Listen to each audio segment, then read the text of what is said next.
அதாவது நீட் தேர்வு என்பது ஏதோ இன்னைக்கு புதுசா வந்ததில்ல, அது ஒரு நீண்ட மிகப்பெரிய போராட்டம். தமிழ்நாடு மக்கள் முழுவதற்கும் தெரியும். நீட் தேர்வு வந்த போதே அதை முத்தமிழ் தலைவர் கலைஞர் அவர்கள் தடுத்து நிறுத்தினார்கள். தலைவர் கலைஞருக்கு பிறகு மறைந்த அம்மையார் ஜெயலலிதா அவர்கள் முதலமைச்சராக இருந்த பொழுதும் தடுத்து நிறுத்தப்பட்டது. அதற்கு பிறகு வந்த OPS எடப்பாடி தலைமையிலான அதிமுக ஆட்சியில் தான் அந்த நீட் நடைமுறைக்கு வந்தது. அதை எதிர்த்து எங்கள் அரியலூர் மாவட்டத்தைச் சேர்ந்த அனிதா என்ற மாணவி தன்னுடைய இன்னுயிரை ஈந்து அதற்கான எதிர்ப்பை பதிவு செய்த பிறகுதான் தமிழ்நாட்டு மக்கள் மனதில் நீட்டினுடைய கொடூரம் குறித்து தெரிய ஆரம்பித்தது. எனவே அதிலிருந்து இந்த நீட்டை எதிர்த்து திராவிட முன்னேற்ற கழகம் தொடர்ந்து போராடி கொண்டிருக்கிறது. பல்வேறு போராட்டங்கள் இப்பொழுதும் எங்களுடைய மாண்புமிகு துணை முதல்வர் மாநில இளைஞரணி செயலாளர் மரியாதைக்குரிய உதயநிதி ஸ்டாலின் அவர்கள் 1 கோடி கையெழுத்து பெற்று குடியரசுத் தலைவர் வரை கொடுத்திருக்கின்றார். இது ஒன்றிய அரசை எதிர்த்து நடக்கின்ற போராட்டம். ஒன்றிய அரசை பொறுத்தவரை கிராமப்புறத்தில் இருக்கின்ற ஏழை எளிய மாணவர்கள் மருத்துவம் படித்து விடக்கூடாது என்பதிலே தெளிவாக இருக்கிறார்கள்.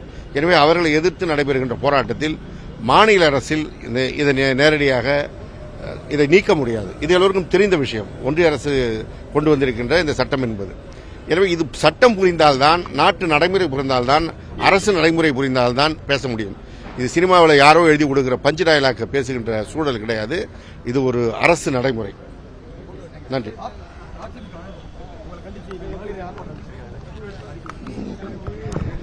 அதிமுக எப்படி நடந்து கொண்டிருக்கிறது, அதிமுகவில் எவ்வளவு சார் இருக்காங்கன்னு நான் கொடுத்த அந்த அறிக்கையில் வெளிவந்திருக்கிறது. ஆதாரபூர்வமாக சொல்லியிருக்கிறேன். இன்னும் அதில் சில சார்கள் எல்லாம் விடுபட்டிருக்கிறார்கள். ஆனால் அந்த சார்கள் தாங்கள் போராட முன்வராமல் அதிமுகவை சேர்ந்த அப்பாவி மகளிரை முன்னிறுத்தி போராட்டம் நடத்த சொல்கிறார்கள் என்றால் அவர்கள் எப்படிப்பட்ட ஒரு கீழ்த்தரமான அரசியலை நடத்தி கொண்டிருக்கிறார்கள் என்பதுதான் தெரியும். இந்த அண்ணா பல்கலைக்கழக வழக்கை பொறுத்தவரை மாண்புமிகு முதலமைச்சர் அவர்கள் மிக தெளிவாக சொல்லியிருக்கிறார்கள். ஏற்கனவே குற்றம் சாட்டப்பட்டிருக்கிறவர் உடனடியாக கைது செய்யப்பட்டிருக்கிறார்.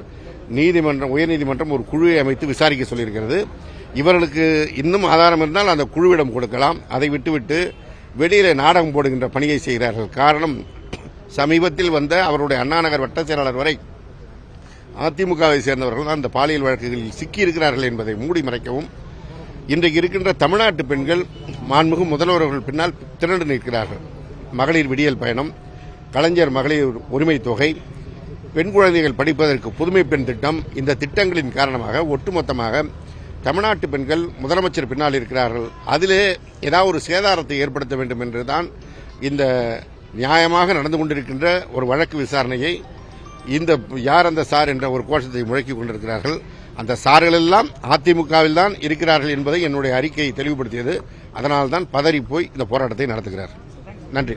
நேற்றைக்கு மாத்திரம் சென்னையிலிருந்து 1,83,000 பேர் தங்கள் சொந்த ஊர் சென்று சேர்ந்திருக்கிறார்கள். அந்த கிளாம்பாக்கம் கலைஞர் நூற்றாண்டு பேருந்து முனையத்திற்கு சென்ற ஊடகங்களும் பெருமளவில் மக்கள் நெரிசல் இருந்தது. ஆனால் மக்கள் எல்லோரும் ஊர் சென்று சேர்வதற்கு எந்த இடைஞ்சலும் இல்லாமல் பேருந்துகள் ஏற்பாடு செய்யப்பட்டது, சென்று சேர்ந்து கொண்டிருக்கிறார்கள் என்ற தகவலை தெரிவித்திருக்கிறார்கள்.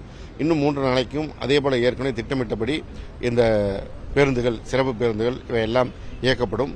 கூடுதலான தேவை இருந்தாலும் தீபாவளியின் போது எப்படி தனியார் ஒப்பந்த பேருந்துகள் இயக்கப்பட்டதோ அதேபோல அந்த தனியார் ஒப்பந்த பேருந்துகளும் இயக்கப்பட்டு பொதுமக்கள் எந்த பிரச்சனையும் இல்லாமல் ஊர் சென்று சேர்வதற்கு நடவடிக்கை எடுக்கப்படும். அதேபோல இந்த சிறப்பு பேருந்துகளுக்கு தனியார் பேருந்துகளை ஒப்பந்த அடிப்படையில் எடுத்ததால் மாநிலத்தின் மற்ற பகுதியில் இயங்கிக் கொண்டிருந்த பேருந்துகளை சிறப்பு பேருந்துகளாக இங்கே இயக்க வேண்டிய தேவையில்லாமல் அவை வழக்கம் போல் இயங்கிக் கொண்டிருக்கின்றன. எனவே தமிழ்நாடு முழுவதும் பொதுமக்கள் எந்த இடையூறும் இன்றி பயணித்துக் கொண்டிருக்கிறார்கள். அதேபோல் பொங்கல் முடிந்த பிறகு சொந்த ஊரிலிருந்து சென்னை வருவதற்கோ அல்லது மற்ற மாநிலத்தின் மற்ற பகுதிகளுக்கு செல்வதற்கோ 21,000 சிறப்பு பேருந்துகள் திட்டமிடப்பட்டிருக்கிறது. அவையும் சிறப்பான முறையில் இயக்கப்படும். பொதுமக்கள் எந்த பிரச்சனையும் இல்லாமல் இந்த பொங்கல் திருநாட்களை மிக சிறப்பான முறையில் கொண்டாடலாம். அதாவது கடந்த காலம் மாதிரி பெரிய அளவில் குற்றச்சாட்டு இல்லை. ஆனால் ஓரிரு புகார்கள் எனக்கு வந்து அந்த ஆம்னி பேருந்து உரிமையாளர்களை போக்குவரத்து ஆணையர் அலுவலகத்திற்கு அழைத்து வார்னிங் கொடுக்கப்பட்டிருக்கிறது. அந்த கட்டணத்தை குறைத்து வழக்கமான கட்டணத்தில் இயக்க வேண்டும் என்று சொல்லப்பட்டிருக்கிறது. இதில் இன்னொரு பிரச்சனை இருக்கிறது. மற்ற வார நாட்களில் பயணிகள் இல்லாமல் அவர்கள் குறைந்த கட்டணத்தில் ஓட்டியிருக்கிறார்கள். அவருடைய வெப்சைட்டில் போட்ட கட்டணத்தை விட குறைந்த கட்டணத்தை ஓட்டியிருக்கிறார்கள். சிலர் அதை ஒப்பிட்டு இப்பொழுது அந்த கட்டணம் இல்லை என்று புகார் சொல்கிறார்கள். அவர்களுடைய வெப்சைட்டிலே போடப்பட்டிருக்கின்ற கட்டணத்தை விட அதிகமாக இருந்தால் அந்த புகார்கள் மீது நிச்சயமாக நடவடிக்கை எடுக்கப்படும். இது இல்லாமல் இந்த விழா காலங்களுக்காக ஆய்வு செய்வதற்காக குழுக்கள் அமைக்கப்பட்டிருக்கிறது. அந்த குழுக்கள் தமிழ்நாடு முழுவதும் அந்த பகுதியில் இருக்கின்ற ஆர்டிஓக்கள், மோட்டார் வெஹிக்கிள் இன்ஸ்பெக்டர்கள் தலைமையில் ஆய்வு செய்யும். எந்த பேருந்து கட்டணம் கூடுதலாக வசூலிக்கிறார்களோ அவர்கள் மீது நடவடிக்கை எடுக்கப்படும். செய்திகளை உடனுக்குடனும் துல்லியமாகவும் தெரிந்து கொள்ள சப்ஸ்கிரைப் பண்ணுங்க.